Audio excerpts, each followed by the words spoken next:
একদিন রোজাদার সারাদিন রোজা রাখার পরে শেষ মুহূর্তে অনেক ক্লান্ত আসে, অনেক পিপাসার্থ রোজা চলে আসে।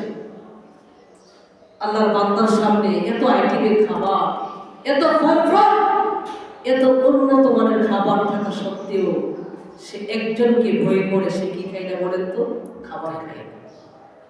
অথচ সে গোপনে লুকিয়ে দুনিয়ার এমন হাজারো বহু জায়গা আছে যেখানে লুকিয়ে খাবার খেলে কেউ দেখবে না, কিন্তু সে বই করে কাকে বলে? তার চাইতে আশ্চর্য একজন ছোট বাচ্চা আমাদের প্রতিষ্ঠানের মাদ্রাসা গোড়ার বা আমাদের এলাকার ছেলে মেয়েরা 8 বছর 10 বছরের বাচ্চা রোজা রাখে। যখন মা বলে বাবা হে বৎস তোমাকে কেউ দেখবে না, এই মা দরজা লক করে দিচ্ছি, তুমি লুকিয়ে একটু পানি পান করে ফেলো, দুধ পান করে ফেলো। আপনি আশ্চর্য হবেন এই ছোট বাচ্চার জবাব দিয়ে বের হয়, মা তুমি ধোকা দিচ্ছ, তুমি দরজা লক বন্ধ করে দিয়েছ, তুমি কি আল্লাহর দরজা বন্ধ করে দিতে পারবে? দেখেন কি তাকওয়া, কি ভয়। মা হাত ছাড়িয়ে দিয়ে যাচ্ছে, বাবা তুমি লুকিয়ে খেয়ে ফেলো না, মা দুনিয়ার কেউ না দেখলেও আমার রব্বুল ইজ্জত ওয়াল জালাল তো আমাকে দেখবে, আমি কিভাবে আমার রবকে ফাঁকি দিব? এই শিশু বাচ্চাটা পর্যন্ত রোজা ভাঙবে না, কারণ সে জানে মানুষ না দেখলেও আল্লাহ তাকে দেখছে।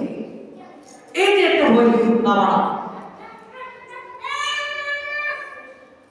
একটা ছোট বাচ্চা পর্যন্ত সে আল্লাহকে ভয় করে সে সারাদিন পাড়াহার থেকে বিরত থাকে।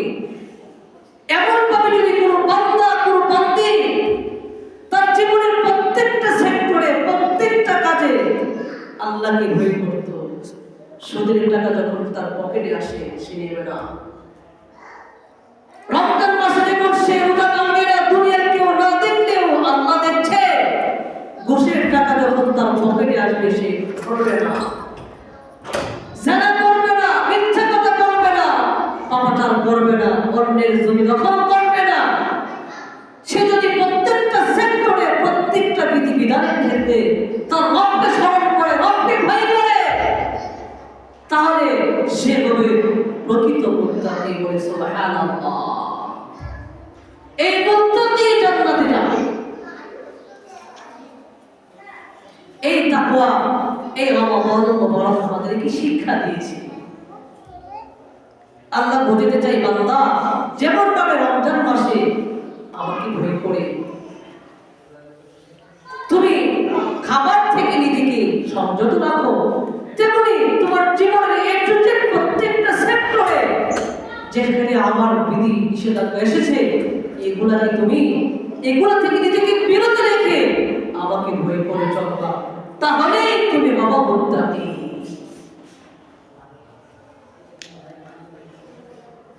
এজন্য আল্লাহ তাআলা কোরআনে জানিয়ে দিয়েছেন, ইয়া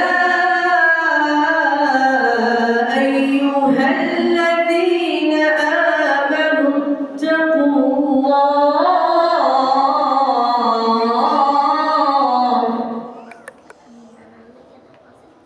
হে পৃথিবীর মুমিন আমার বান্দা বান্দিরা, ইত্তাকুল্লাহ, তোমার রবকে তুমি ভয় করো। وَلْتَنظُرْ نَفْسٌ مَا قَدَّمَتْ لِغَدٍ وَاتَّقُوا اللَّهَ।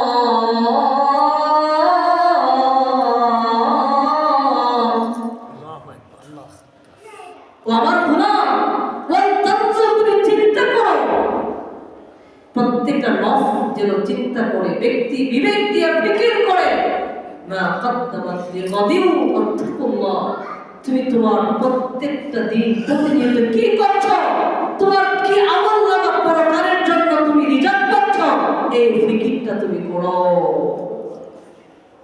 কি পাঠাচ্ছ তুমি চিন্তা করো, পরকালের ব্যক্তি তোমার কি জমা হচ্ছে দেখি না দেখি। দেখেন ভাইরা, একজন শিক্ষা শিক্ষার্থী যখন পরীক্ষার হলে যায়, পরীক্ষা দিয়ে আসে, সে বলতে পারবে আজকে 60 নম্বর আনসার করছি, বলে না 70 নম্বর আনসার করেছি, আজকে 100 নম্বর আনসার করেছি, সে বলতে পারে, কারণ সে জানে আমার পরীক্ষার মধ্যে যে প্রশ্নমালা এসেছে আমি সঠিক উত্তর দিয়েছি। আর যদি উত্তর পরিপূর্ণ না দিতে পারে, সে বলে আজকে 50 নম্বর আনসার করেছি, অথবা বলে আজকে আমি ভালো হইনি, মনে হয় পরীক্ষায় পাস করবো না। তাহলে একটা পরীক্ষার্থী সে বলতে পারে, তার রেজাল্ট আসার আগে সে বলতে পারে আমি 50 পাবো, 70 পাবো, আমি ফেল করবো, কারণ সে জানে সে পরীক্ষার মধ্যে কি লিখেছে। এখন আল্লাহ তাআলা জানিয়ে দিয়েছেন, যারা মুত্তাকি তারা বলতে পারে, সে যেন ফিকির করে সে প্রতিনিয়ত যে আমলগুলো করছে, মালিকের কাছে যে গুণা রিপোর্ট চলে যাচ্ছে, এই আমলগুলো জান্নাতের পক্ষে নাকি জাহান্নামের পক্ষে। তার মন বলবে আমি জান্নাতের কাজ করছি নাকি জাহান্নামের কাজ করছি। এজন্য আল্লাহ রাসূল বলেছেন, ওয়াহাসিবু ক্বাবলা আন তুহাসাবু মুতু ক্বাবলা মাউতিকুম ওয়াহাসিবু ক্বাবলা আন তুহাসাবু। আল্লাহ রাসূল বলেন তুমি মরার আগে মরে যাও। ওয়াহাসিবু ক্বাবলা আন তুহাসাবু, অর্থাৎ এই হাদিসের ব্যাখ্যা হলো তোমার মালিকের কাঠগড়ায় দাঁড় করানোর আগে তুমি হিসাব করে নাও তুমি কি করছো। ওয়াহাসিবু ক্বাবলা আন তুহাসাবু, আল্লাহ আদালত তোমাকে জিজ্ঞেস করা হবে, বান্দা আমার কাছে হিসাব দাও। আমি হায়াত দিয়েছি, এই হায়াতে এই যে 60 বছর জিন্দেগি দিয়েছি, এটা কোন পথে ব্যয় করেছ, অবৈধ পথে নাকি বৈধ পথে, আমি রব্বুল কারীমের কাছে হিসাব দাও। নবী বলেন তোমাকে আল্লাহর দরবারে জিজ্ঞেস করার আগে তুমি তোমার হিসাবটা বসে নাও, তুমি তো বলতে পারবা তুমি জান্নাতের কাজ করছো নাকি জাহান্নামের কাজ করছো, ঠিক কিনা বলেন। ব্যবসায়ী ভাইরা দেখেন না, দিন শেষে যখন ব্যবসার কাজ গুছিয়ে ফেলে ব্যবসা করে, ব্যবসা হিসেব করে আজকে এত টাকা বিক্রি হয়েছে, মনে হয় আজকে 1000 টাকা আমার কাছে বেনিফিট থাকবে। সাপ্তাহিক হিসাব করে আজকে এই মাসে আমি মাসিক হিসেব আছে এবং বাৎসরিক একটা রিপোর্ট হয়, তখন ও আল্লাহর বান্দা বান্দিরা দুনিয়ার হিসাবটা কম, ব্যবসার হিসাবটা মিলেই না। এই মাসে কত টাকা আয় হয়েছে, এই সপ্তাহে কত টাকা আয় হয়েছে, কই হয়েছে, এই বছরে কত টাকার মালিক হই না, কিন্তু তোমার আমলের হিসাবটা তুমি করবা না।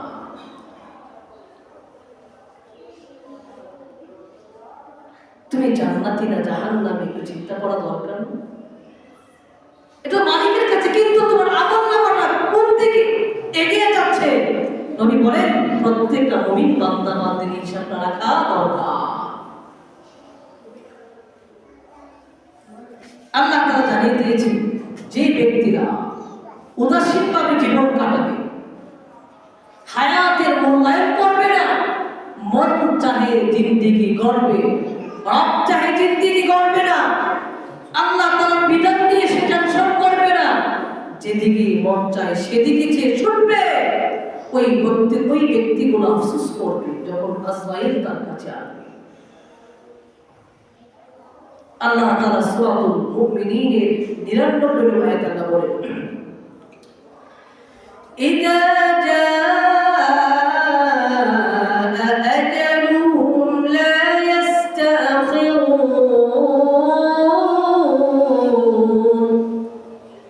লা يستأخرون ساعة ولا يستقدمون।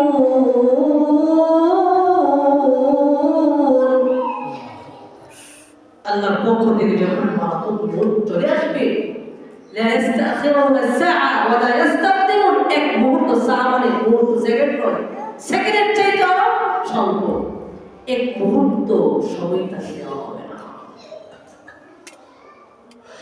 যখন আজরাইল আসবে সে কি বলবে, আল্লাহ কোরআনে জানিয়ে দিয়েছে ইদা জাআ আহাদাহুমুল মাউত ক্বালা রাব্বি ইরজিউন লাআল্লি আ'মালু সালিহান ফীমা তারাকতু কাল্লা। একটা নাফরমান বান্দার সামনে যখন মালাকুল মউত আসবে, সে চিৎকার করে বলবে, এত দূরে সে চিৎকার দিবে, যদি পাশের মানুষগুলো তার চিৎকার শুনতে পারত, সবগুলো মানুষ নিস্তব্ধ করে মারা যেত। এত জোরে সে চিৎকার করবে। কোরআনের ব্যাখ্যা, সে বলবে রব্বির জিউন, হে রব ইরজিউন, আমাকে ফিরিয়ে দাও না মালিক। আমি 60 বছরের হায়াতটা কিন্তু নাফরমানি করে কাটিয়ে দিয়েছি। 70 বছরের হায়াতের জিন্দেগি আমি তোমার গোলামি করে নাই, বন্দী করে নাই। আল্লাহ আমাকে অল্প হায়াত দে, আমাকে 1 সপ্তাহ হায়াত দে, 1 দিনের হায়াত দান করে আমি দুনিয়াতে যাব, গিয়ে সমস্ত সম্পদগুলো আমি সাদকা করব, আমি মসজিদে ঢুকবো আর বের হব না। প্রত্যেকটা নাফরমান বলবে রকমের কোরআনে কারিমে সূরাতুল মুমিনুনের 99 নম্বর আয়াত। এখন শুনে যখন সে বলবে আল্লাহ আমাকে হায়াত দাও না, মানে আমাকে অল্প স্বল্প হায়াত দাও, আমি দুনিয়াতে যেতে চাই। আল্লাহ কি বলেন? আল্লাহ বলেন ইন্নাহা কালিমাতুন হুয়া কাইলুহা ওয়া মিন ওয়ারাইহিম বারযাখুন ইলা ইয়াউমি ইউবআসুন। আল্লাহ বলেছেন আমি আল্লাহ তাআলা 60 বছর জিন্দেগি দিয়েছি, তাকে বহু যাচাই করেছি, বহু পরীক্ষা করেছি। আমি আল্লাহ তাকে অসুস্থ বানিয়েছি, বিপদ দিয়েছি, যখন বিপদ থেকে উদ্ধার করেছি আমি রবকে সে ভুলে গিয়েছি। স্ত্রী অসুস্থ, পেট ব্যথা উঠে গিয়েছে, বলে আল্লাহ আমার স্ত্রীকে সুস্থ করে দাও, ব্যথা ভালো করে দাও। মানে যখন তার দোয়া কবুল করেছে, সে কেবল নাফরমান, ফজরের নামাজটা পড়ে না। রাতের বেলা ঝড় তুফান এসেছে, ঝঞ্ঝামাই এসেছে, বিল্ডিং কে কাঁপিয়ে তুলেছে, ভীত সন্তুষ্ট হয়ে গিয়েছে, আল্লাহর কাছে কাকুতি মিনতি করে বলছে মালিক আজকের মতো ক্ষমা করে দাও, কখনো তোমার সিজদা ছাড়বো না। আল্লাহ যখন তার দোয়া কবুল করলেন, মুয়াজ্জিন ডাকে শেষ রাতে হাইয়া আলাস সালাত, সে ঘুমের ঘরে বলে আমি মালিকের কদমে সিজদা দেওয়ার সময় নেই। নাউজুবিল্লাহ বলে। আল্লাহ বলে বান্দারে 60 বছরে বহুত পরীক্ষা করছি, বহুত পরীক্ষাতে মিথ্যাবাদী, ইন্নাহা কালিমাতুন হুয়া কাইলুহা, সে মিথ্যা। আজরাইল তাকে 1 মুহূর্ত সময় দেওয়া হবে না, তাকে দ্রুত তার দেহ থেকে জানটা বের করে দাও।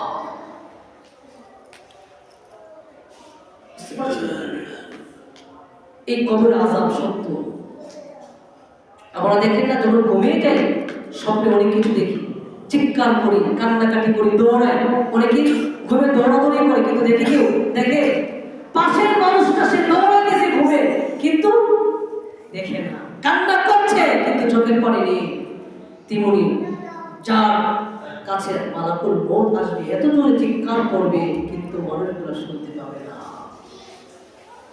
আল্লাহ রাসূল বলেন ইন্নাল মাউতা লা ইউ'আযিবুনা ফি কুবুরিহিম আন্নাল বাহাইমা লা তাসমা'ু আসওয়াতাহুম। আল্লাহ রাসূল বলেন প্রত্যেকটা নাফরমানকে কবরে আযাব দেওয়া হয়, হাত্তা এমনকি আন্নাল বাহাইমা লা তাসমা'ু আসওয়াতাহুম, প্রত্যেকটা জীবজন্তু তার শাস্তির আওয়াজ শুনতে পায়। প্রাণীগুলো শুনে চিৎকার করছে কবরের ভিতরে, কিন্তু মানুষ শুনতে পারে না।